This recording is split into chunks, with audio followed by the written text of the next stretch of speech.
The following podcast is a Dear Media production. Hello, and welcome back to your favorite podcast, De-Influenced. Ooh, the enthusiasm was so good.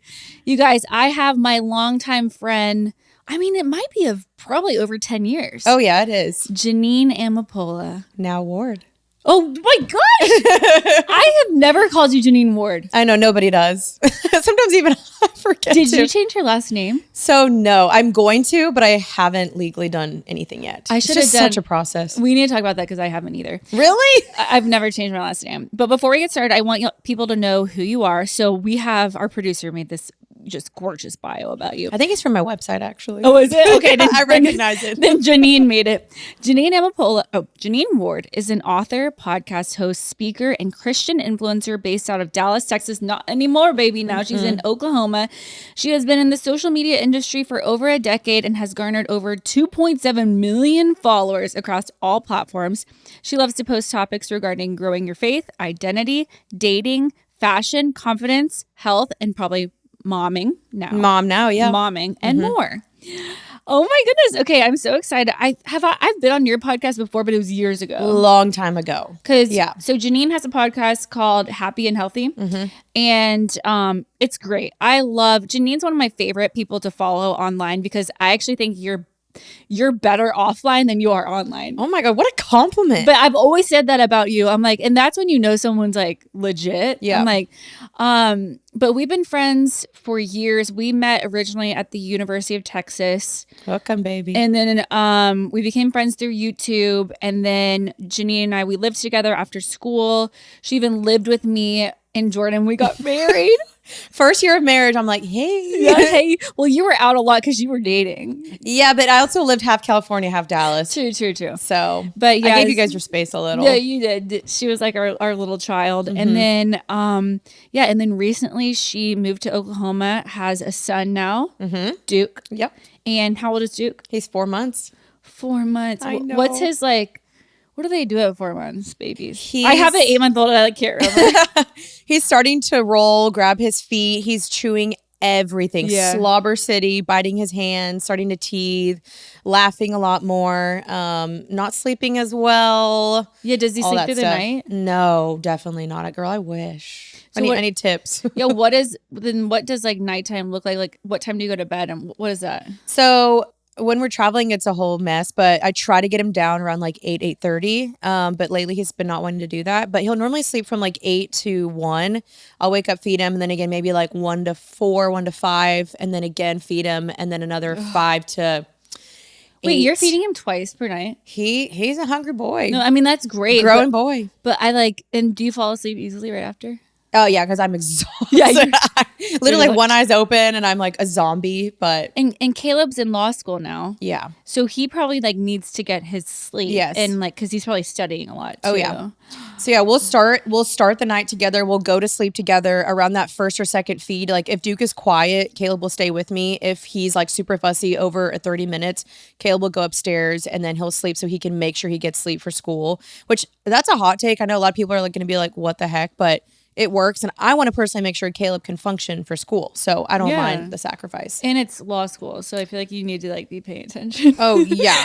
Oh my gosh. It's like hard. It's like hard school. No, literally. Like I thought UT was hard, but then I see what he's doing and I'm like, oh, I was a comm major. And he already did school. To be doing school again? Yeah, no, dude. Oh man. I've thought about going to seminary. I have too. What? Let's do it together. Recently, I've been thinking about it. Really? Not because I want to do anything with it. I really don't. I just want to learn. Me too. That's literally, I just want to learn. Same. Because sometimes I'm like, why did that happen in the Bible? Same. And or sometimes I just don't understand the sequence of events or how everything adds together. And then, I don't know. Let's do it together. Dude, would you go to the one in Dallas?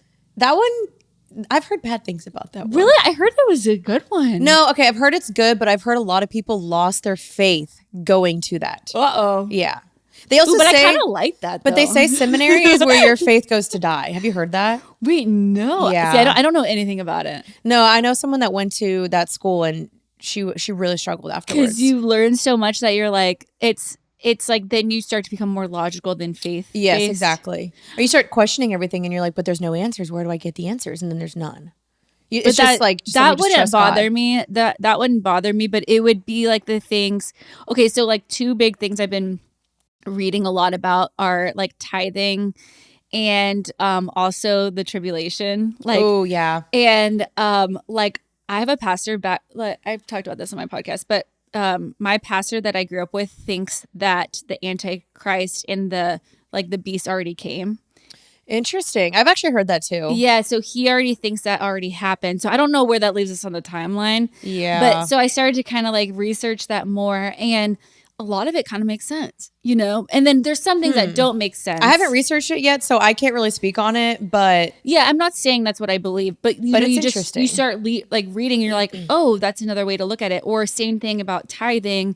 I grew up in a church too that every single Sunday we had a 30-minute tithing sermon, like at the beginning of yes, and it was very like I remember as a little girl being like, oh my gosh, if I don't tithe, like God is not going to bless me, and it was very like guilt trippy.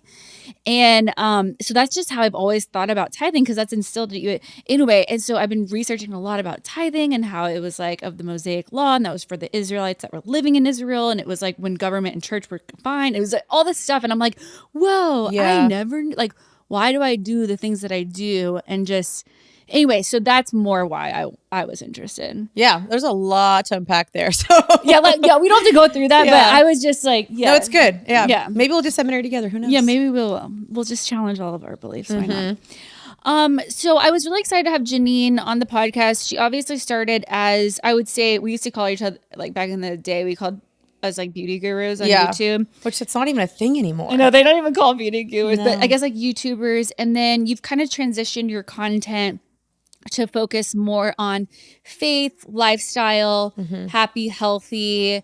You're very healthy in general, diet, exercise, all those things. Yeah. And so I've always thought you were a really good role model because you're not afraid to tackle topics. I feel like you always look to scripture in the Bible to like defend your beliefs. You're very consistent, and you've been able to do it in like a very humble way that, like, I'm not gonna lie, a lot of Christian influencers just give me the absolute ick. Like, I mean, understandable. And it's really hard sometimes. And I've always been like, Janine's like one of the few to me that has just been able to really figure it out. And so I've always really respected you for that. Thank you. So I'm really excited to have you on the podcast. And I honestly, like when you agreed to come on, I knew exactly what I wanted to ask you. So I have this like just list of questions that I thought I would go through, and I bet it's a lot of questions that culturally are relevant right now, especially for people that are like curious about becoming Christian or like learning more. But also, I think these questions are really good for people that are like actually pretty deep in their faith, but it's just like they're challenging questions. Yeah. Well, I hope I can answer them. Yeah. But okay, so I kind of want to just start with, you know, we like to de-influence people here. So, but I kind of just want to like know what it's like being do you consider yourself like a faith-based like Christian influencer, or an influencer that's a Christian? See, that's just so funny because obviously I started doing YouTube. Yeah. And then 2021 is when I started to become a quote unquote Christian influencer. That wasn't even like a term. And then all of a sudden people were like, oh, she's a Christian influencer. And I was like, wait, when did I become a Christian influencer?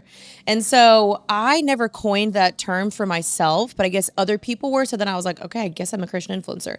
I feel like there's a lot of, you know, connotations around Christian influencer, like what you're supposed to look like and dress and do, what your content's supposed to be. And so I feel like I now would prefer just to be like, hey, I'm an influencer, but I'm a Christian. I don't mind if people say Christian influencer, but I feel like everyone, if you're a Christian, you should be an influencer. Totally. Like, you know what I mean? So like technically you're a Christian influencer too, because you have influence and you're a Christian, you should.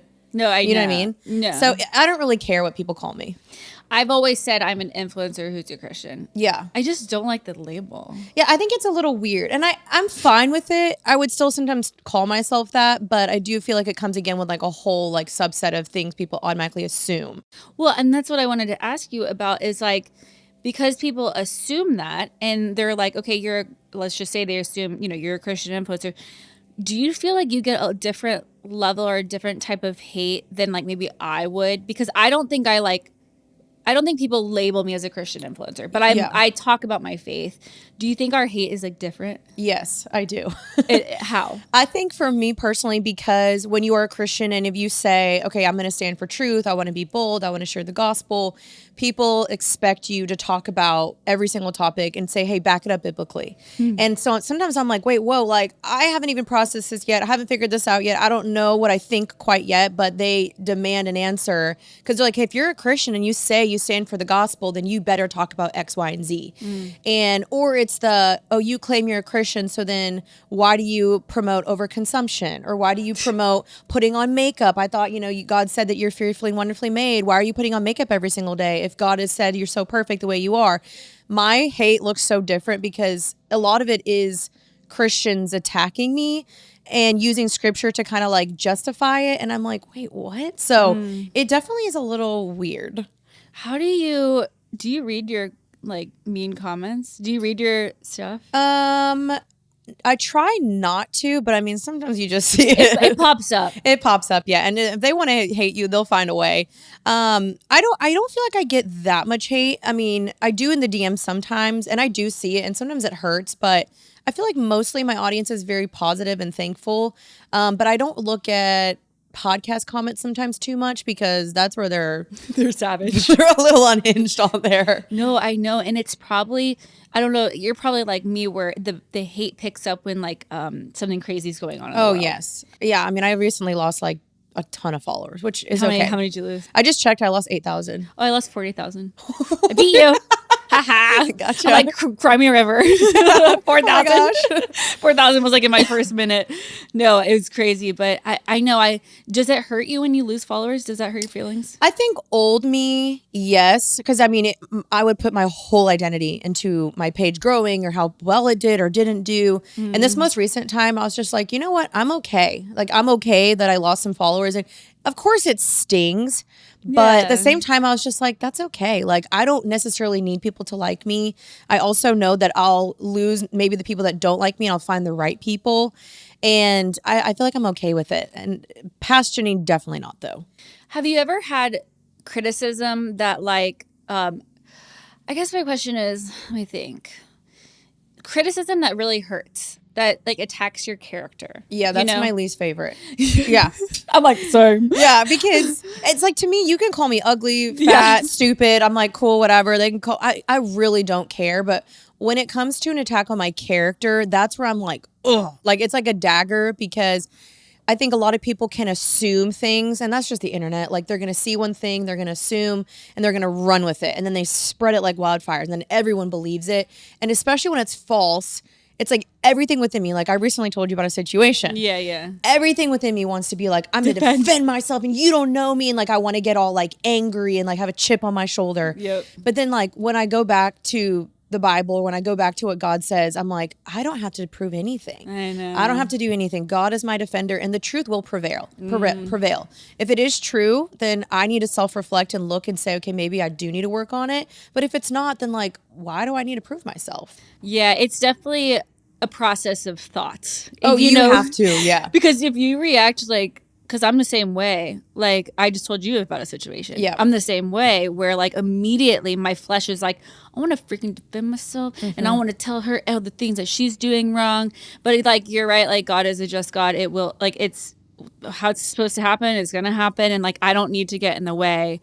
But it's a process. It's very hard, though, to surrender and step back and just say, I have to be okay with people not liking me and misunderstanding me. And that is the iffiest part because, again, like, I want to go in my stories and be like, guys, that's not me, I swear. But then if you do that, you'll be doing that every day. So trying relatable. to prove yourself, live through that lens. It's just not worth it. It's so relatable. I deal with the same thing. Do you, okay, this is like, I've always wanted to ask, somebody, okay. Oh, and I have a cough, hold on. If you've been around here for a while, you already know I am picky when it comes to prenatal vitamins, and the only one I take is Ritual. It's become a non-negotiable for me. What really surprised me to learn is that pregnant women, especially women from diverse racial and ethnic backgrounds, are often left out of clinical studies. And most prenatals on the market, they aren't even backed by human clinical trials, even though they're supposed to support one of the most important stages of life. That's why Ritual stands out. They've set a new standard in the supplement industry by running a groundbreaking 24-week clinical trial on their essential prenatal. It's now the #1 best-selling prenatal and the only leading prenatal backed by its own human clinical trial. Personally, Ritual is my go-to prenatal, not just because of the science, but because I could actually take it. Every other prenatal I tried made my morning sickness worse, but Ritual designed theirs with pregnancy in mind. The lemon essence capsule was so much gentler on my stomach. It became something I could look forward to instead of dread. And it's not just about what's left out, it's about what's inside. Ritual uses bioavailable forms of key nutrients like methylated folate, vitamin D, and biotin, so your body can actually absorb what it needs. Their clinical trial even showed moms taking Ritual had lower overall cortisol levels during pregnancy compared to those on another leading prenatal. That gave me real peace of mind that I was supporting both myself and my baby. And here's a bonus. It's HSA FSA eligible with a seamless checkout process, so you can even save with pre-tax dollars. Don't settle for less than evidence-based support. Get 25% off your first month at ritual.com/dinfluence. Start Ritual or add Essential Prenatal to your subscription today. That's ritual.com/dinfluence for 25% off. You know that feeling when the air finally gets crisp, the leaves start to turn, and you get to pull out those oversized sweaters? Fall is my season. But you know what makes it even better? Having the world's softest undies underneath. I personally run really warm, so the last thing I want is underwear that is making me sweat under all those fall layers. MeUndies micromodal fabric is unmatched. It's stretchy, breathable, and ridiculously soft. Plus, their Breathe line has moisture wicking and anti-odor tech, which honestly makes those long fall days, pumpkin patches, football games, even just school drop-off way easier. And let me tell you, their new Halloween collection is so fun. Glow-in-the-dark, spiderweb lace, cute little pumpkins. They're playful, flirty, spooky, and somehow still cozy. MeUndies has a style for everybody. Over 20 different cuts in 100 colors and prints. So whether you're lounging at home, running errands, or layering up for a fall hike, they've got you covered. I love that they use sustainably sourced materials and work with partners who care about their workers. And if you're not happy with your first pair, it's literally on them. No stress. Over 30 million pairs sold, 90,000 5-star reviews. Clearly, I'm not the only one obsessed. And yes, I wear them all the time. So this is me saying I use them and you should too. Right now, as a listener of my show, you can get cozy and spooky for less with deals up to 50% off. Just go to MeUndies.com/Dani and enter promo code Dani. That's MeUndies.com/Dani, promo code Dani for up to 50% off. MeUndies, comfort that's made for fall. This episode of De-Influence is brought to you by Osea. Osea is a brand that I've personally loved for years. So I've been on the hunt for a body oil that actually hydrates without leaving me greasy, and I finally found it thanks to Allure. Osea's Undaria Algae Body Oil just won Best of Beauty 2025, and honestly, I get why. The first time I used it, my skin looked glowy and felt so silky, like summer in a bottle. The scent is light and fresh with notes of grapefruit, lime, cypress, and a little mango mandarin. What makes it special is the Undaria seaweed in every bottle. After just one use, my skin felt smoother and firmer. It's rich but never greasy and is clinically shown to improve elasticity and moisturization. I've even had people compliment me on how glowy my skin looks when I use it. And here's something I love. Undaria is actually considered an invasive species, but Osea turns that into something positive by harvesting it sustainably and putting it to good use. So with every bottle, you're not only getting results, you're supporting a brand that's vegan, cruelty-free, climate certified, and genuinely values the planet. It's no wonder this product went viral on TikTok. I've seen so many videos about this product. So get healthy, glowing skin for fall with clean, vegan skin and body care from Osea. Get 10% off your first order site-wide with code Dani at OseaMalibu.com. You'll get free samples with every order and free shipping on orders over $50. Head to OSEAMalibu.com and use code Dani for 10% off. Okay, we're back. Okay, we're back. Okay. So I guess my question is, how do I word this? Do you feel like being a Christian influencer inherently isn't humble? Like, okay, I'm trying to I see what you're saying. Yeah, like, because you're putting yourself out there, Everything is like ranked by algorithm. I see a lot of Christian influencers being like super clickbaity, which I'm always like, that's genius. It's a business tactic, and like it's gonna probably get more views, so your message is gonna go further. So I'm always like, that's so cool. But then I see other points of views. Like, what are your thoughts on that? Oh man, I have so many. Please. I've wanted to talk about this on my own podcast so many times, but it felt weird because I am a Christian influencer and I have a Christian podcast. So I don't feel like it's inherently wrong to obviously post your faith online, because I think you should use the means that God has given you. And I believe that the gospel can be reached to all over the world because of social media. And so I think there's a huge bonus and blessing that we get the opportunity to do that. But I think if you are someone who's wanting to do Christian content and it's starting to turn more into performance and algorithm and what's going to get me views, and is this going to be clickbaity, and is someone going to follow me because of this? That's where I think it's a very dangerous game. And I used to be like that. I remember when I first started, Christian influencing wasn't even a thing. Like, it literally was not. And then it migrated into that, where all of a sudden it was popular to be a Christian influencer. And I remember being like, wait, this is weird. Like, this was not cool back in the day. Like, when I started first on Christian influencing, I remember people being like, ew, unfollow. Yeah. I did not follow you for this. This is gross. Like, don't shove your beliefs on me. And I was like, I'm not even trying to do that. Yeah. So it's weird going from that to where now everyone is wanting to be a Christian influencer. And I think the dangerous game is that if you're using God as a means to like grow your platform, which that's going to happen innately or whatever, inevitably. But I think when your heart is only to use the gospel just to grow and get opportunities, that's where it gets a little icky and iffy, in my opinion.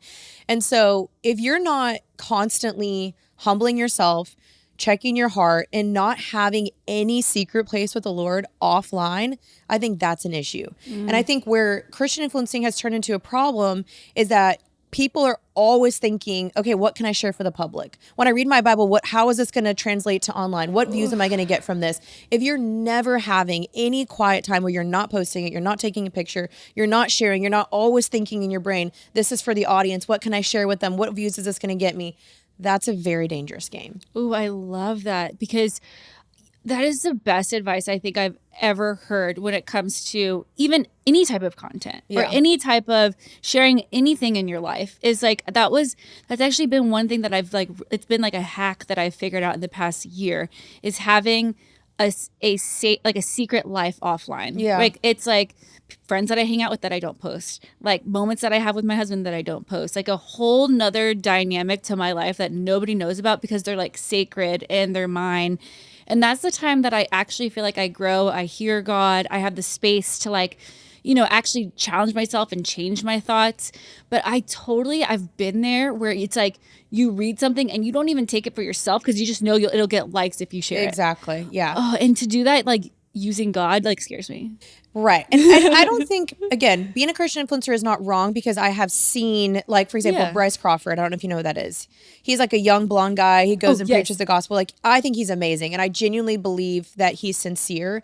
But then again, you can see those people that are like, if you don't follow me, God's going to judge you. And I'm like, okay, pull that up in the Bible. Where does it say, like those clickbaity titles? People say that. Not necessarily, but it's like, they're trying to be like funny or whatever. Yeah. Like, I've seen like, there's been some like clickbaity ones that are like, if you hit like to get extra blessings today, stuff like that. And I'm like, okay, Pharisee, you know what I mean? So I don't think Christian influencing is wrong, but it has to start with your heart. And the Bible says, let love be sincere. So like anything you do has to be sincere. And if it's not, pull away, take a break. Like, it's actually why I stopped posting as much Christian content, because I felt like it could be shifting into performative or trying to reach an algorithm, or I got to post a video just to get a video up, versus sharing when it was authentic and genuine and when the Lord placed something on my heart, which is what I do now.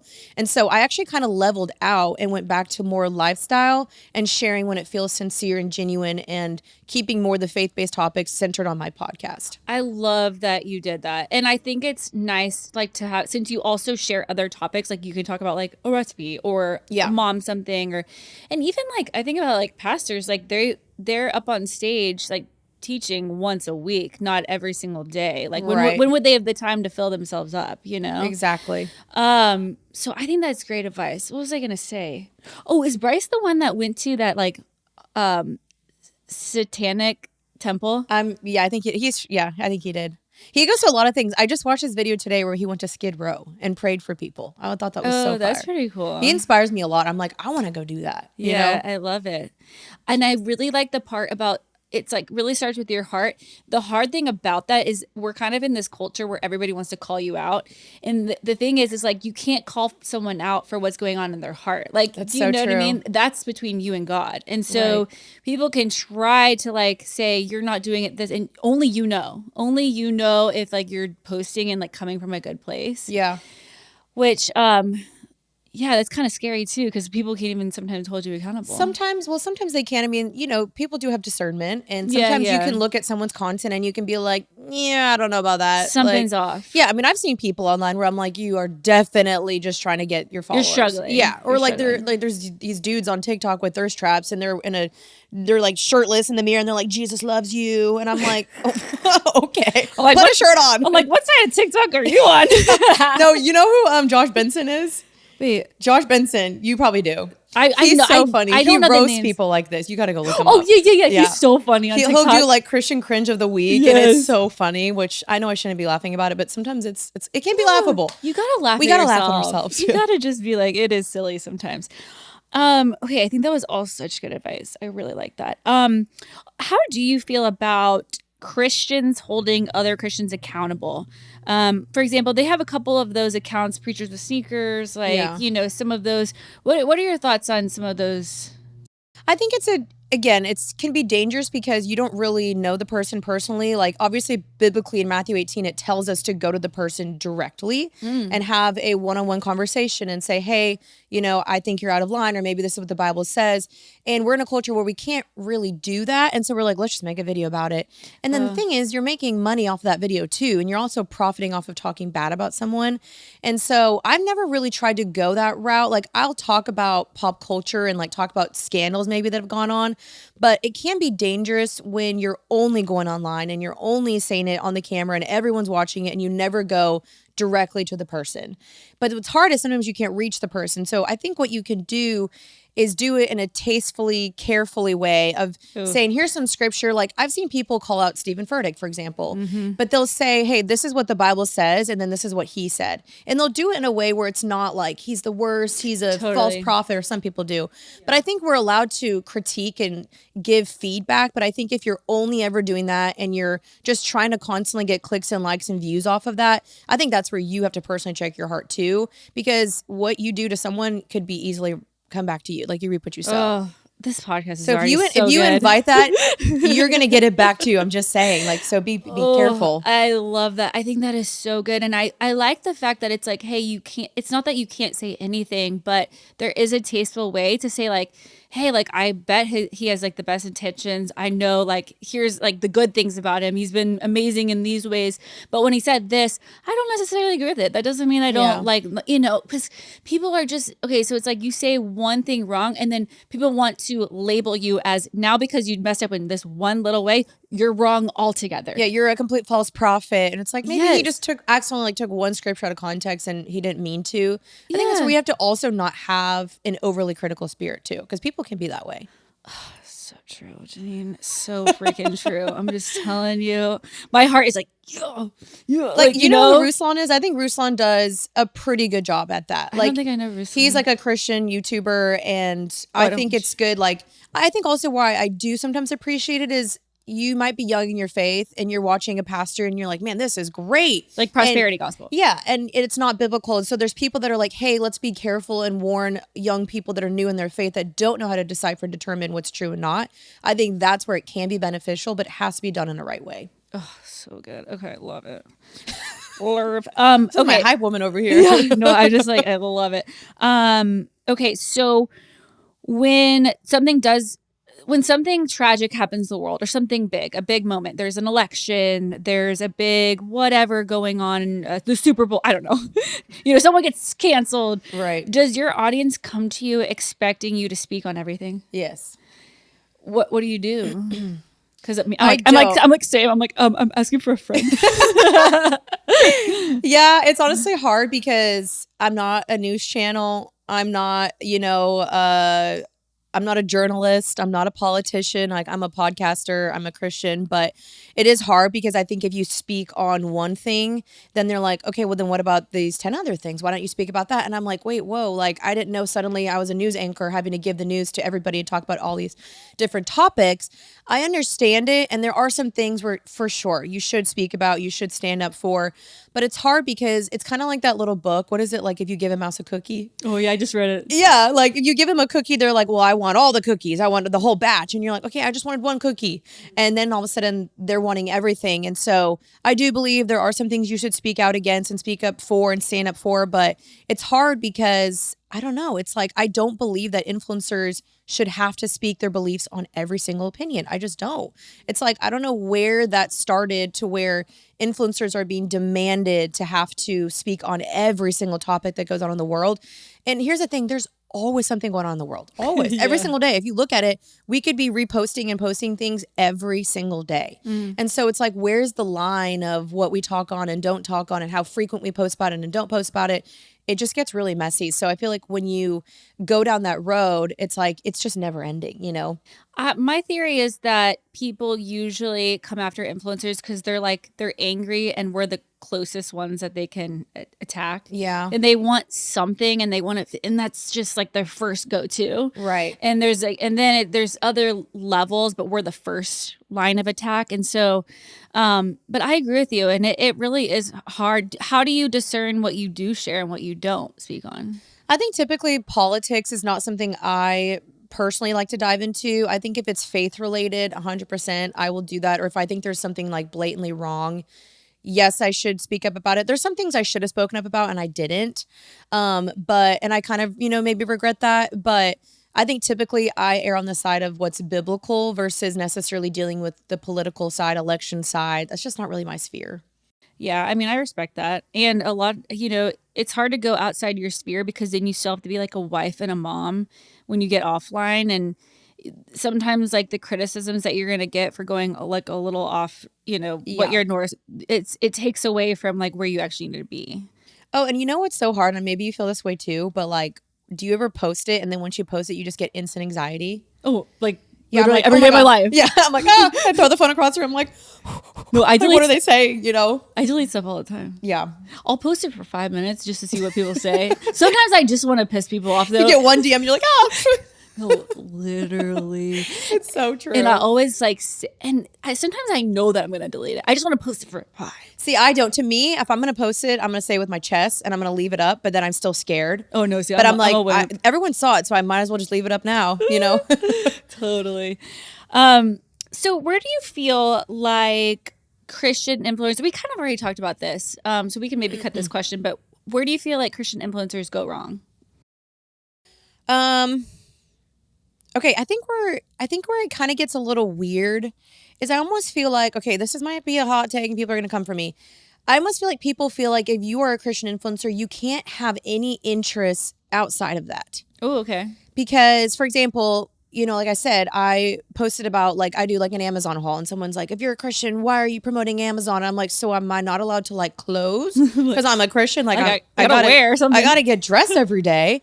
So I've seen people kind of like almost roast Christians for posting like a makeup link or whatever. And I think yes, your face should be your whole identity, but I don't feel like it needs to override all your interests because you're still a human being. God wired you for things that you still like and things that you are interested in and hobbies and skills and talents. And so I think it can be very dangerous when you are sitting there and you're looking at your content and you're only thinking what's going to hit the algorithm, what's going to do popular. You're not thinking anything that's genuine or authentic or that God spoke to you.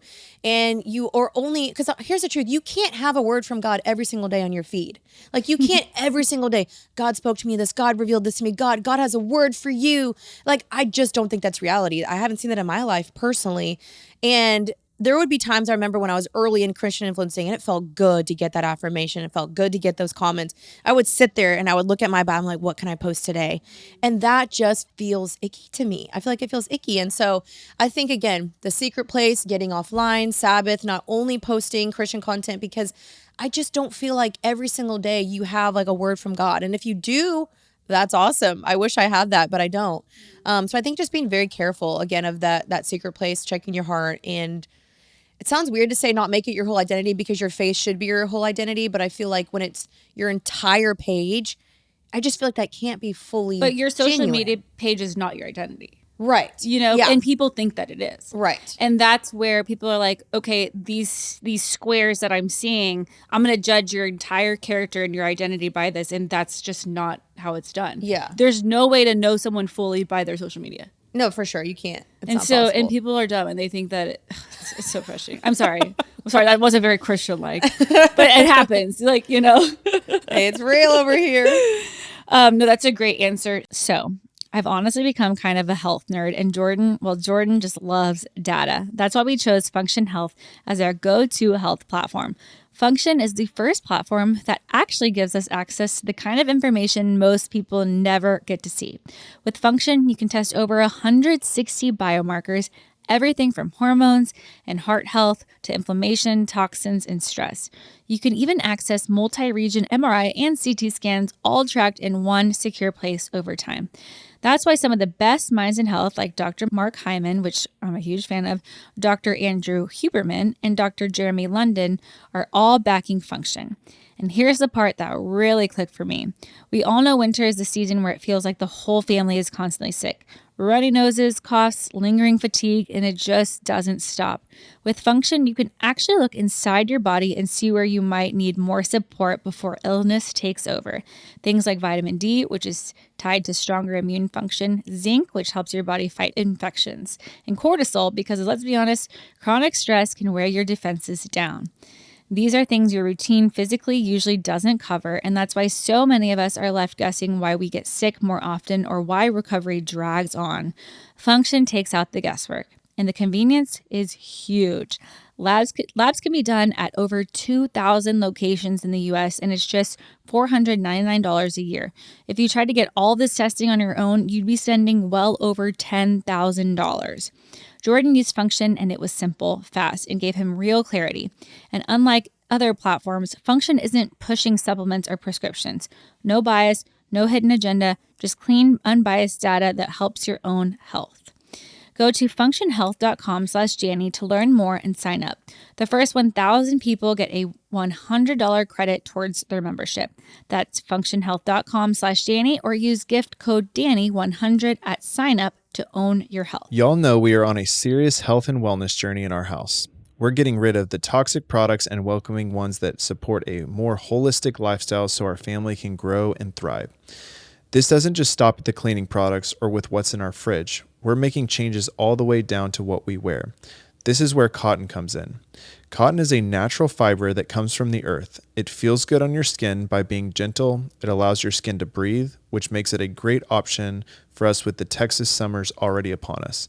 It's also hyperallergenic, which makes me feel good as a dad knowing I'm putting the best fabric I could possibly choose on my kiddos and their sensitive skin. It's not just for summer though. We wear cotton every day because it is the comfiest, most natural fabric that you can get in so many different styles like denim, corduroy, and flannel. Cotton is versatile so you can wear it in any style, season, or occasion. Plus, it's long lasting. Cotton is durable, is easy to wash and care for, keeps its shape, and doesn't pill. Cotton is the fabric of our lives, and make sure you are checking your tags to ensure it's the fabric of your life too. Learn more at thefabricofourlives.com. This episode of De-Influence is brought to you by Wayfair. There's just something about fall that feels like hitting the reset button. The kids head back to school, the calendar fills up, and suddenly our mornings feel like a full-blown balancing act. And while I do miss the pool days, I'm not going to lie, I'm excited to be at home more, cozy up, and escape the Texas heat. For me, this season always inspires a home refresh. I love swapping out lighter summer touches for cozy blankets, new candles, and of course, pumpkins everywhere. Oh, which we did just get our pumpkins on our front porch. I'm very excited about. Creating those little warm corners where the whole family can relax is my favorite. That's why Wayfair has become my go-to. They've got everything in one place. Storage bins to help me reorganize, bookshelves, and desks to finally finish the workspace I've been putting off. Even cookware that makes weeknight dinners easier. The best part, it all shows up right to my front door. No running errands all over town, no hassle, just fast delivery and instant cozy vibes. So instead of dreading the end of summer, I'm actually excited for fall, and of course, the holidays too. Wayfair makes it simple to get your home ready for whatever this season looks like, whether that's organizing kids' rooms, upgrading the kitchen, or just making your living room the cozy hub for family time. So, if you're ready for a reset, refresh your home this fall with Wayfair. Cozify your space with Wayfair's curated collection of easy, affordable fall updates, from comfy recliners to cozy wedding and autumn decor. Find it all for way less at wayfair.com. That's Wayfair.com. Wayfair, every style, every home. So I want to dive a little bit more into churches, just because I know you and I have tried a lot of churches. Yeah. We were going to churches I know you grew up here in Dallas and then had some new ones in Austin, back to Dallas, now in Oklahoma. LA. Oh yeah, LA. Oh, I bet those were just totally different cultures. Yeah. Like so crazy. Woo. Well, I guess what do you look for in a church? Such a good question. And I actually just talked about this recently on my podcast. So I'm prepared for this question. Oh, I love it. I think there's 5 or 6 things that I look for. And I'm not necessarily saying that mine is right, but these are what I personally look for. Now, I do think you're allowed to have a little bit of preference, but I don't think your preference should override what's biblical. Because I think that's what the problem is. If people go in there and they're like, these fog machines are too foggy, the lights are too bright, or the music sucks, or whatever. Like you're going in there like thinking that everything has to be catered to you, and you're going there being like, me, like, how does this serve me? I do think you're allowed to have some preferences, but I also think you should look, number one, for me personally, do they teach the Bible? Like, if I go to a church and they pull one scripture, and then the rest is just a motivational sermon or a podcast, essentially, I'm like, I don't know about that. Because you should be going to church to, like, obviously learn and know God more, know scripture more. What does that mean? Like, I want to be shepherded. I want to be taught. That's what a pastor, I think, is supposed to do. So is it biblical? 2, do they call out sin? Do they talk about sin? Do they talk about hell? Do they talk about the depravity of who we are? Because I think a lot of churches are just like, you're amazing and God has called you and you have gifts inside of you. And I'm like, that is true, but you also have to talk about we are innately sinners. We are born into sin. We need a savior. That's why we need Jesus. We can't do this all on our own. And so you should leave that church different than the way you came. If you keep going and you're like, they're accepting your sin and they're like, everything's fine and you're amazing and God made you perfect. I'm like, but we're not that way. Like, I want to be convicted. I want to be called out on my crap, and I want to leave different. And so I think talking about sin and hell is very important because it's real. And I think if we shy away from those, we're doing the congregation a disservice. Personally, for me, I like a little bit of charismatic churches. Ooh, let's get it. I'm like, I want to see Hit some those demons knees. coming out every now and then, you know? Hit those knees. It's a little scary, I'm not going to lie, but I mean, that happened in the Bible, so why is that not happening in churches? And I think that's where people are scared of it, and I get it. It can be freaky, but it doesn't have to be weird. It can still be orderly. So I personally like a church that invites the Holy Spirit, gifts of the Spirit. We see healings. We see demons being casted out here and there. Not necessarily maybe in the main congregation, but that there's resources where if someone really needs that deep healing, that they know they can get it.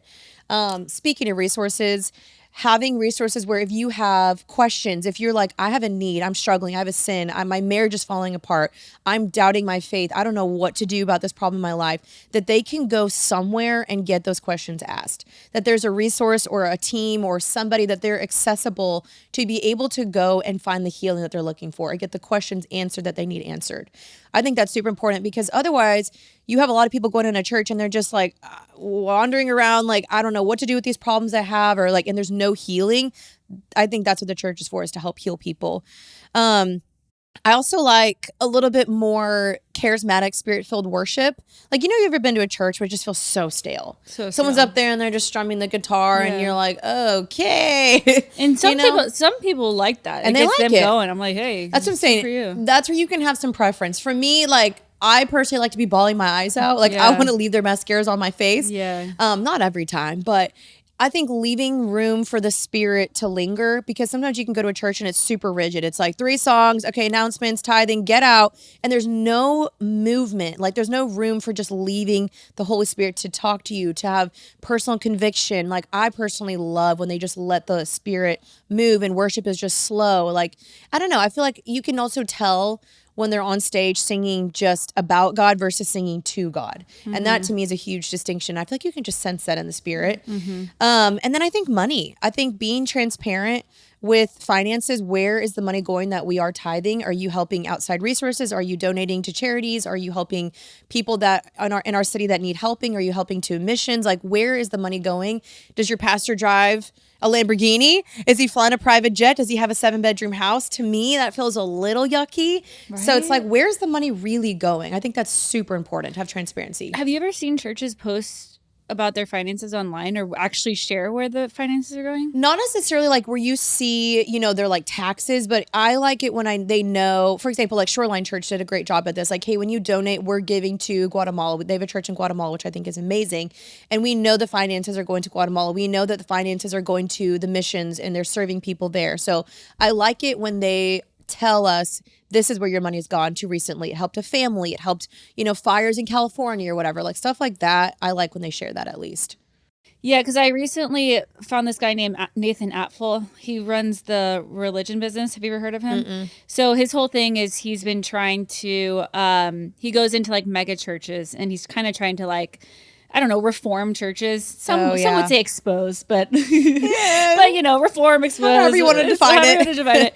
Anyway, I was listening to a podcast and he was saying that the average church, out of every dollar, only 6 cents ever actually leaves the outside walls. Ooh. So, because there's, when you're running I wanted to ask you about this, but like churches are businesses, they're corporations, they're taking in money, they're sending money out. Like, what do you think about churches being run like a business? So I had to really think about this because, I've never worked at a church. Like, I'm not in the behind the scenes of that. I think understandably, a church has to have obviously some finances. Like, you're paying your team, you need to pay the pastor, you need to pay all the people that are working there. You got to keep the lights on. Like, when we're tithing, we're giving back to God's body because we want to have churches that are operating, they're healthy. But I also hope, again, that those finances are being stewarded well, that they're being, outsourced to the community. But I think when it can get wrong is if you view it as a business, you're viewing it in numbers. So there might be viewing, okay, we're only successful if we fill every single seat here. We're only successful if people are giving us all their money. Like, if you're viewing it as a game in some sense, like our social media needs to be crushing. We got to get 10,000 people in our building every single week. We got to have if you're viewing it like that, I think that's where it can be a dangerous game because then you're looking to people as just like a numbers game, not like a soul, not like a normal human being. Like, let me just speak to you and reach to you versus, oh, you're just a number. I need you to fill my seat. So it makes me feel good. And I think that's where it can be dangerous. You know what I mean? Yeah, I agree with you. Because I've been like really struggling with this, but don't you feel like when you have a church that has a certain number, say they have 100 employees, they have these people on salary, benefits, whatever, that means that they need to hit a certain number every Sunday. For them to have money coming in, you're saying? Right. Do you think that they think about that? Like, do you think I'm sure some do. Like, that they think, okay, we have to at least hit this number. Otherwise, we're going to have to we can't pay rent or we can't pay our employees or we have to get rid of the coffee shop here, I understand that. And I think maybe I'm simplifying this too much, but like if you genuinely do believe that God is your Jehovah Jireh, which is your provider, then like, is he not the one backing your business up? Like, how much is it contingent upon you and your social media and the video you put out, the trendy thing? Like, those are great. I mean, marketing is not bad, but I think if your only goal is just to bring people in and then you don't disciple, you don't shepherd them, I think that's an issue. So if you're only trying to get people in the seat so it makes you look good or the church look good or guys, look at all the people we have, but people are not getting healed there, marriages aren't getting better, souls aren't being saved, they're not being discipled, like that's where I think there's a shepherding issue. And I think that's where it can be a problem. So it's not bad to want to grow your church, but that can't be your only focus. Like if you have people there that are naturally already being healed, they're going to go and tell other people. They're going to say, guys, Jesus changed my life at this church. They're going to bring people in and it'll naturally grow. Like if you are really, truly partnering with God, God's going to do the work he needs to do. Right. You do what you need to do. You partner, but like it's ultimately up to the Lord, That's the thing. And that's why like this guy that's doing this, like I respect his mission and I but it's also like sometimes I feel like it's like not measurable. It's like the heart behind it and how do you measure that? And you want to put labels on people and you want to put percentages on things. But it's like you have discernment like you said. Yeah. But a lot of times I think people do have discernment and they just grow and have a really big church. Right. And then it just grows beyond, and now they're successful at it and people just want to hate on it's any industry. Now you have 2.7 million followers. Now you've made enough success where I can judge you and I can, when you're like actually trying to do it in the right way. Yeah. So I don't know. Thanks for going into that because that's something I've been like thinking a lot about and just trying to remember that like we are the church. Like it's not necessarily like the building and the donuts and it's like we are the church. The body is the church. Yeah. And I think too, like for anyone that has church hurt or is, struggling with church, again, I think try to remember that the church is just a building, like you said. There's no perfect church because a lot of people hop around looking like this didn't serve me. It didn't like that. Like if you look for a problem, you will find it. And every single church has its flaws because we are flawed human beings and we are working in the church and you're going to find a flaw. And so I think try not to go in a church with an overly critical spirit because like I said, you can go there and you can be like, nope, not this fog machine. I think just be very careful and stay long enough to like try to understand the heart. If you have questions, like ask them. Like your pastor or whoever works there should be able to answer your questions. If they're not able to be questioned or not able to take accountability, I think that's also where a church might be a little unhealthy. That's good. What are your thoughts on tithing? Do you tithe 10% or just give out of the generosity of your heart? So you kind of talked about this earlier, though, how tithing is actually more in the Old Testament. And when the New Testament came, it talks about just giving out of the cheerfulness of your heart and the abundance of your heart. And that's kind of where I am at. I still do believe you should tithe. I do believe you should give generously. Sometimes I think you should, if you have the means and if God has laid it on your heart, give above the 10%. But I think God really does look at the heart because I think the problem with the 10% is it can just automatically be taken from your account. You don't think about it. There's no heart behind it. You're just like, oh, whatever, 10%'s taken. And you're not really thinking, God, who can I bless this week? Or who needs maybe this 10%? So I do believe you should tithe because you're also going to the church and you're benefiting from it as well. And you want to keep the lights on. But I don't think that it's biblical now in the New Testament to tithe 10%. Because that was Old Testament. Right. So I think it got again more focused on the heart. And I think everything more New Testament was the heart because the heart is deceitful. And so let's check our hearts. But people might roast me in the comments down below. I don't know. Check your heart, people. Yeah. No, I mean, it's great. Like I agree with you. I do feel like this story, like the Mosaic law where they're like, give 10%. Technically, I think if you add up all of the tithes that God like was saying to the Israelites, it like ended up being like almost over 30%. Yeah, I heard that actually too. Yeah, so it's like, but I kind of like it's like if you don't know and you have no idea where to begin. Start with that, yeah. Start with that. And it's not because it's like you have to and you're not going to be blessed if you don't, but at least it's like a little, because I'm like, I don't know. It wouldn't. But also in some senses, the 10% is good because for some people that might be very uncomfortable. Yeah. But they've never tithed 10% at all. So I think it's also a good way to also check your heart. Can I give 10%? Because sometimes you want to give 1 and God's like, I'm asking you to do 10. And you're like, oh no, that's uncomfortable. But I think it's a good way, again, to look at your heart and be like, even if I don't have that, will I still give? Or will I still be willing to just trust God with the finances because it's his first anyway? Yeah. Ooh, that's a good way to look at it. What are your thoughts on me loving Taylor Swift so much? Oh man, honestly, I'm not a huge Swiftie. I know you're not. As you know. None of my friends are. I've never been a huge Swiftie. Let me tell you, it is so annoying because the new album came out today. Oh, did it? You haven't heard anything. See, I really couldn't care less. Literally, like, where have you been? I live under a rock of Taylor Swift. I really don't care. Well, I'm like so annoyed because none of my friends are Swifties except for Allison. Oh yeah, that's true. So she's the only person I could text, and so I'm having to text my team, and I feel like such a loser because I'm like, hey guys, I know y'all are on vacation, but can we please talk about this? So anyway, but yeah, her new album came out. It was actually really good, but yeah. So tell me what your thoughts are. Well, can I ask you why do you like her so much? Yeah. Okay. So, I've always really loved her music. Number one, like since high school. Yeah. And I mean, you kind of looked like her in high school with the curly hair. And I did not look like her. Yes, you did. I wish. Oh my gosh. The little curly hair. Okay, whatever. We both had curly hair.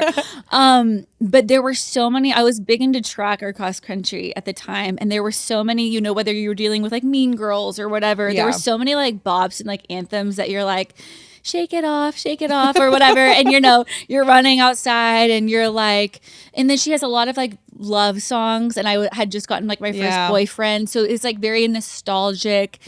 And then I think so I liked her at those times. Like I've always been a fan of the music. But then I think what really got me like to be like a fan was when she got like majorly canceled. Because I got canceled that year too. Yeah, we're going to talk about that on my podcast. Oh, great. I got canceled that year too. And I remember like not wanting to leave my house. I was like so embarrassed of whatever. And I would turn on Reputation was the album at the time. And she had these songs of like, look what you made me do. Or she had these songs of like, it was like basically how she was going to like continue pursuing what she loved, even though people hated her or people didn't like her. And I feel like a lot of like Christians feel that way sometimes. Like you're persecuted and you're just like, I can't care what people think. And like, I just got to keep on keeping on. Yep. I have never worshipped Taylor Swift. In fact, I pray for her because I don't think that she's a believer. Like I wouldn't assume that either. Yeah, I don't know. Yeah, no, I don't think that she's a believer. I think she maybe was at one point. I don't really know, but I assume that she's not. So like when I look at her, I look at it as like a pie, and there's like these parts of her that I really appreciate. Like I love her persistence. I love her business savvy. I love how she doesn't care what people think. I love how she's so creative and so thoughtful about everything that she puts in to like everything she does. It's just like so unique. And I think that's so cool. And then, and I really like, how like sometimes you hear a Drake song and you're like, I love that song, but like, I don't even know what they're saying. Yeah, but if you listen closely, you know what Drake is saying. Well, yeah. And sometimes there's songs like that for me where it's just like, you're just bopping to the beat. You're bopping, but honestly, I can't think of a lot of songs that are like that bad. Like of hers that I listen to or that I like. Like a lot of them are like love, or she just came out with one today about it's called Canceled. So I was like, I have to listen to that one first. Relatable. And she sings about how she's like so like she likes that her friends have been like she's friends now with someone that has been canceled because now they understand each other, and she wants to be friends with them even though they've been canceled, and like because now they can be like vulnerable together, whatever. And that's to me like I was like, same. Like I want to be friends with all of my friends that were canceled. And she's basically singing about like how you find out who your true friends are once you're canceled. Because like when I was canceled, quote unquote, I had friends that were like, don't know her, never seen her before. That's crazy. Well, and then so stuff like that just goes on in life that's so relatable, and to have like Taylor be able to sing it and like put my thoughts into words, it just feels so good to feel understood. Do you feel seen by Taylor Swift? I feel seen, like especially when it came to the Reputation album, I was like, I can do it too. Now, I don't agree with all her values. I don't agree with all of her. I agree with some of her morals. Like I feel like she has always put family first, things like that. Yeah. But she's not someone that I like in those areas. I try to be like her, but not like to the point where I'm like worshiping her. Like I respect it. Like I'm like, oh, like if you can do it, I can do it too. Like, Yeah, I feel like I respect the same things that you do. I've just never, I don't know. Her music just doesn't speak to me. I don't know what it is. Can't get it. Ever since high school, so my best friend I'm staying with right now was the biggest Swiftie. Every time she put on her album, I was like, oh my God, I like could not handle it. So funny. Rolled my eyes, plugged my ears. I don't know. I've just never gotten the hype. I don't know why. I know, there's a lot of people They're going to come for me. And I almost got canceled myself because I went to her concert. Oh, you did? And because Tarte sent a bunch of influencers. And I was like, oh, this will be fun. I never seen her live. Oh, and actually, no. I saw her with you. I'm like, oh wait, I invited you. What was that champagne thingy we did in college? Didn't I take you? Yes! Yeah. Oh my gosh. That year, that was oh my gosh. That was the first time I saw her. Our whole friendship revolves around Taylor Swift. Oh my gosh. Is that how we became friends with Taylor Swift? So we had been like DMing and I totally forgot. Was it like Shandon or Shan something? Yeah, so Jeanine was doing a brand deal or a giveaway with Shandon Champagne. Yeah. And she had like a giveaway. I think I had extra tickets or something. No, you were giving away tickets and I entered your giveaway and I won. Let's go. I entered Janine's giveaway and I won to go see Taylor Swift at Circuit of the Americas. Fun fact, that was the only performance she did that entire year. Wow, lucky us. I was like pretty stoked. And like I never like entered giveaways, but that was the only one. That is so funny. Yeah, so I went to that concert and I remember being like, okay, give the girl props. Incredible performer. She can sing, like great lyrical, is that the right word? I don't know. She's great at making lyrics. I respect all of that, but like, do you, when you go to her concerts, do you get any juju vibes, demonic vibes? Because when I was at the Tart one, I was watching some of it and I was like, something feels a little off in my spirit. Like it made me feel a little weird. Probably the Willow album when she's like holding up the orange ball. Yeah, if there was like a snake on the stage. And that was her reputation. Yeah, and I was like, you don't know about the snake? See, I don't follow. Dude, the snake is enough. Because the snake is, see if you're like yeah, you would know. You go That's deep why tracks. I got roasted because I was like, guys, there was a snake, and they're like, you clearly don't know Taylor Swift. Okay, so when she got canceled, it was from the Kanye West call. Did you ever hear about that? Yeah. And what happened was Kim Kardashian posted the video of Taylor Swift calling her a snake. Oh. So Kim was like, "You're a snake," and then posted the video where she was called a snake, and so then she was like, "Okay, you're gonna call me a snake now," like Okay, I get that. Yeah, I am not like necessarily saying like she's demonic because there's some people who are like she's in the Illuminati, and I'm like, okay, relax. We don't know. It doesn't really bother me. I think again, the only thing that scares me though is I see a younger generation just obsessed with her, like worship her, dress like her, do everything like her, and I think too, like I've even seen JP talk about this where a lot of relationships in today's culture are so messy because we're looking at models like Taylor Swift for our relationship goals. And not necessarily trying to roast her because I don't know all her ins and outs of her relationship, but if we look at Hollywood as our, standard of relationships, like no wonder why our relationships are so messy. Yeah. And so I see JP talk about this a lot where he's like, girls are like, he dumped me or he used me or why are relationships not working out? And he's like, well, you listen to Taylor Swift. Look what you're being fed every single day. I see that. And so that's where I think Christians can seem a little legalistic, but at the same time, like, subliminally there's messages being put out in music. And so we have to be mindful of that, I think, at least. Okay, I get that, especially when it comes to dating. Luckily, I'm married. Thank God. Yeah. Dating would be Same girl. Dating would be really hard right now. I'm like, oh, I could not imagine. that sounds horrible. Anyway, I don't hate that you listen to her. It's not a personal preference for me. So I get it. Still love you. I still love you too. Thank it's you. okay. A lot of my friends are Swifties. But I still, honestly, I respect her talent. Like when I did go to her concert, I was like, oh, I get it. Like she's incredibly talented. I can get that. And I understand how if you're not a Christian, maybe she is letting in some of those like, not inspirations, but influences that aren't godly. It's just, that's what happens when you're not, you're not pursuing Jesus. What do you expect? What do you expect? It's just going to be different. Yeah. So let's see. Have you ever doubted your faith? And like, how often does that happen? Is this also asking for a friend? And I'm like, so asking for a friend. So, like, how often does that happen? And what does that season or that minute or that hour look like? Personally, I've never doubted my faith. I've had questions, but I've never outright been like, this isn't for me. Okay, I definitely have questions. Like, there's still one that lingers. Ooh, but I'm kind of scared to say because I don't want to make other people have the same question. No, but it's like an intrusive thought that I think about a lot. Can you say it and then we can cut it if it's bad? Yeah, because it sometimes keeps me up at night where I'm like, God, why are we doing this? Wait, I think this is healthy, but we can cut it if it's not. Yeah, we'll cut it if it's not. Okay, so obviously I've never doubted my faith. I will always be a Christian till the day I die. I'm so thankful for the Lord in my life, and I grew up in a Christian home. So I've had moments where, of course, I like stepped away from my faith, but I've never outright had like an identity crisis in my faith.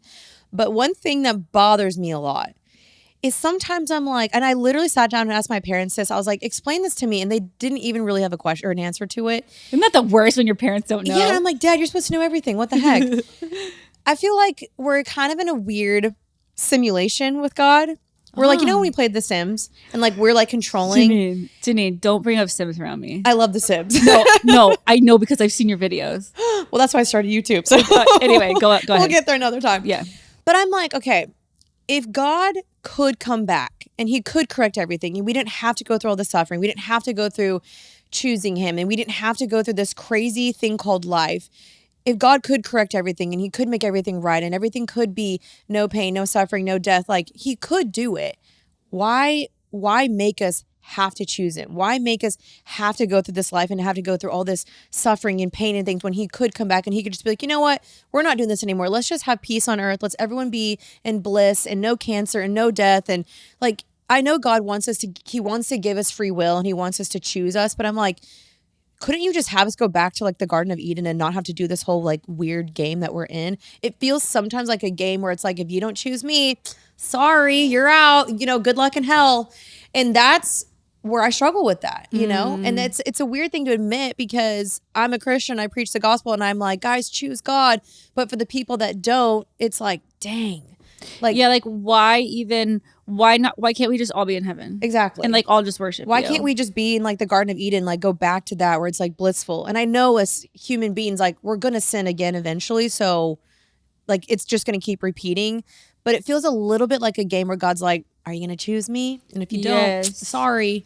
I've thought about that too. Yeah. I think the thing that I've always come back to, which isn't even an answer for it, but is that I think it's almost like a gift. Like, well, I see what my dad was saying is like, you want to love God and choose him because you love him. You don't want it to be forced upon you. Like you have to choose me, but God also has the power to not even make us be aware of that.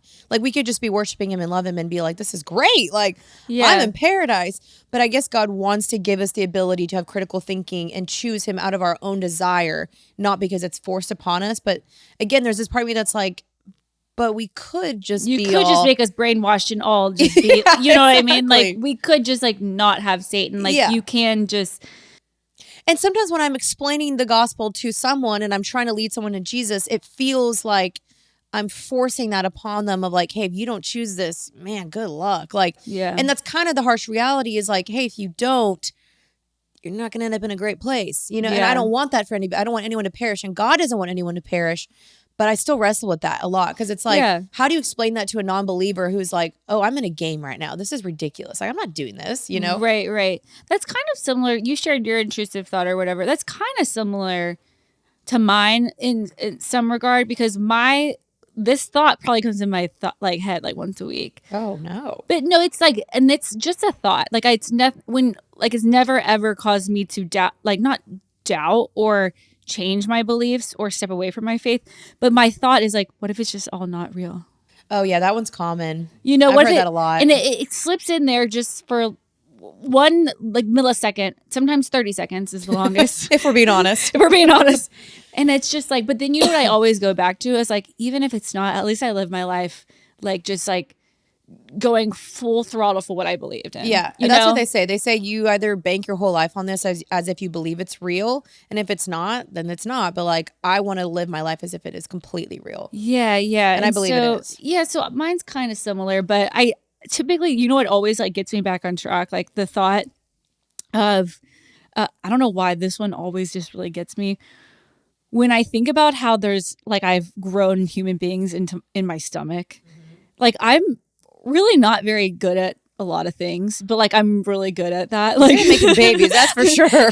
And a fertile woman. And the fact that like it's happened to me who is someone that like was like, I never want to have children. And like I wanted to wait till I was 30 to get married. I had so many aspirations that I just thought I never liked kids. Like I'm gonna be honest with you guys. I couldn't stand them. I can't wait to dissect this on my podcast. I could not stand children. I did not babysit when I was in high school. Everybody made money off it. I was like, I don't get it. Like even babies, I was like, they're not that cute to me. And first of all, so like the transformation that I've had when it just comes to children, but then also the fact that like they grow in my stomach and like every single little thing happens, like has to happen perfectly or you don't have a life. And it's like, and it happens to all of us. It just, to me, I'm like, there is no way that this is not God. I literally said that on my podcast. I'm like, this proves God's existence. The amount of intricate detail that is needed to create a human being is insane. It's not by accident. Like there had to be a creator who wove every single little detail. It's amazing when you learn about it. Even when you think about like the world and like how it all Yeah. functions. Like Yeah. the plants in every degree has to be like we're only like 2 degrees off from like just all dying. Like, Yeah, I heard about that too. That's crazy. whatever. I made that number up. Something like that. Something like that. Something scientific. But like that's wild to me that it all just works together. You're telling me that's just science. I don't believe it. I'm sorry. It's the Big Bang Theory, didn't you know? Yeah, I know. I know exactly. I'm just like, there's just no way. No. And then, sorry, the other thing that really got me is I was teaching Stratton about octopuses. Just so you know, it's octopuses, not octopi. You say octopuses. I know. I know it's a weird word. But so I was teaching him about octopuses. And we're going through, you know, and like I love to, when I'm teaching them something, I like to look it up on TikTok so I can show them like real videos. And so I started looking at all this octopus. You're going to get demonetized. No. And like, Jeanine, these octopus are freaking nuts. I've never seen anything like it. And there's like 200 different types of octopus. And I'm telling you, you think that God did not make these octopus. Do you know that an octopus that is 10 feet can fit in a hole this big? That's insane. I know. I'm telling you. It's just not. Who do you think comes up with these things? This is not science. I'm just saying, if you are doubting God, go look up octopus on TikTok right now. Like, Well, did you know there's still like 1,000 different species that have not been discovered? oh yeah, And they still discover new ones every single day. That- I'm like, you got it. There's a creator out there somewhere and he's having fun. yeah, he's having a good He's time. like, I'm going to draw this today. Yeah, great. Throws it in the earth. No, and octopus have 9 brains.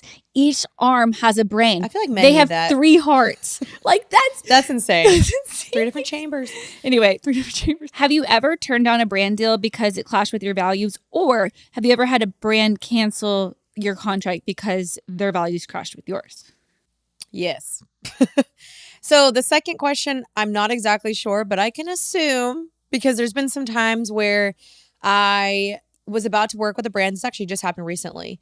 Was about to work with a brand. Some stuff happened in the world. And then suddenly they were like, actually, we don't think this is a good fit anymore. And I'm like, I wonder why. And that's okay. I'm really not offended. I'm like, that's fine. Like, I want to work with brands that align with me and that genuinely believe in me. So that's okay. Or they don't have to align. They're just like open to like having conversation. Like, you know what I mean? Yeah, or like knowing, hey, we can all have different opinions. And we can Yes. still work together in a business, world. Exactly, I that's think what I that's meant. where like, I'm like, okay, whatever.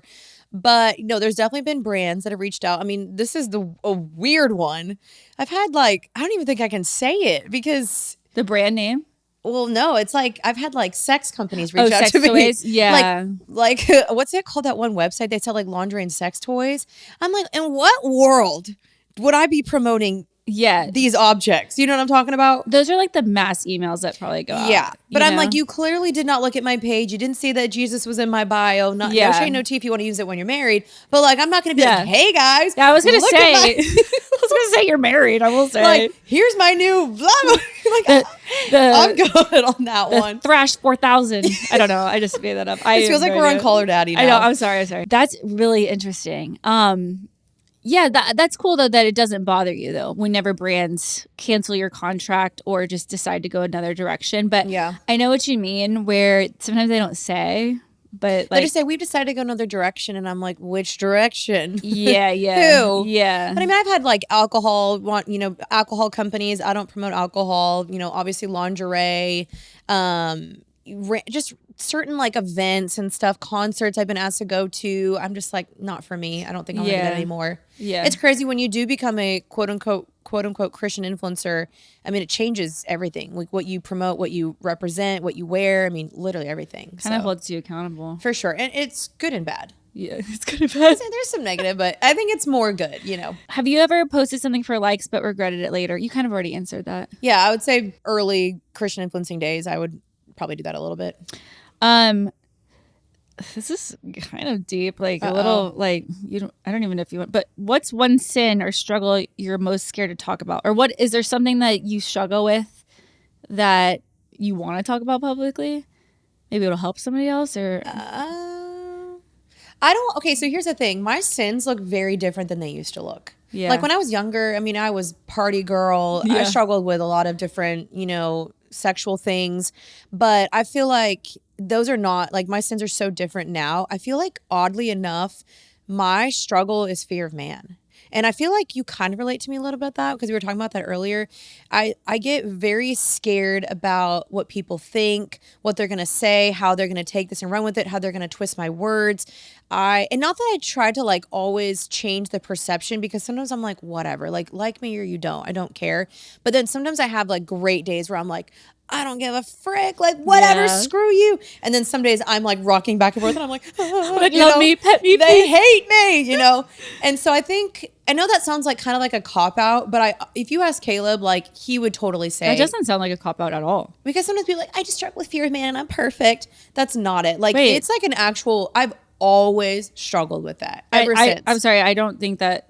Okay, Like, good. I think a lot of people have that, and yeah, like sometimes it is embarrassing to admit whenever you're like, I know my worth, like Jesus is, and then you're like, but I care so much about what you think. Like it's hard because it's like, I don't want to care. And even now, just saying that, it's like, even just me putting that out there, immediately I'm already thinking, how are they going to take this? How are they going to perceive this? They're going to say, oh, she just wants to be like so badly. She's so desperate for views. She just wants like, that's how I immediately take it and twist it. So you're already going there. I'm already doing that right now. And I'm like, oh my gosh, how is this going to be No, but it makes you so relatable, and it makes me want to trust you more, because I don't think that if you're going to get up on stage as a pastor or an influencer or whatever and say that you don't struggle with anything, I'm sorry. That'd be a lie. I don't trust struggle you. with a lot of things, but I definitely feel like that one eats me alive most frequently. I one time was listening to, this is a little too far, but like I was listening to a pastor one time. He was like in his 40s, and he was talking about how he was married, had kids, and how he was like, yeah, this weekend I struggled because like the girls I was around were wearing short skirts, and I struggled with that. And it told the whole congregation. I was like, you know what? Embarrassing, but like mad respect. And like I wished that church was more vulnerable like that. Like I wish that we could all come and feel more comfortable, at least to like get with other men or get with other women and be like, yeah, I think that's what church is, that's what community is for. Yeah. And so I have a lot of problems too. Girl, same. Yeah, We all do. Yeah. It's just like, just because you try to follow Jesus doesn't mean that like all of that just goes away and that you're immune to struggles. Like sometimes it gets worse, honestly. Yeah, that's true. Spiritual warfare has been like a big topic of conversation for me this year. What are your experiences with spiritual warfare? Okay, I feel like, man, this is like a whole nother podcast. I actually recently just did a video on spiritual warfare because I think in the midst of everything going on in the world, a lot of Christians can say, oh, this is spiritual warfare, and people hate that answer because, again, that also feels like a cop-out where there's not accountability, or it's not, someone made a mistake, like they did something wrong. This isn't just spiritual warfare. There has to be two things. I think sometimes spiritual warfare is out of your control. It's the things that are happening to you, like you get in a car accident, maybe your mom gets sick, like things that you can't control. I think a lot of times can be spiritual warfare.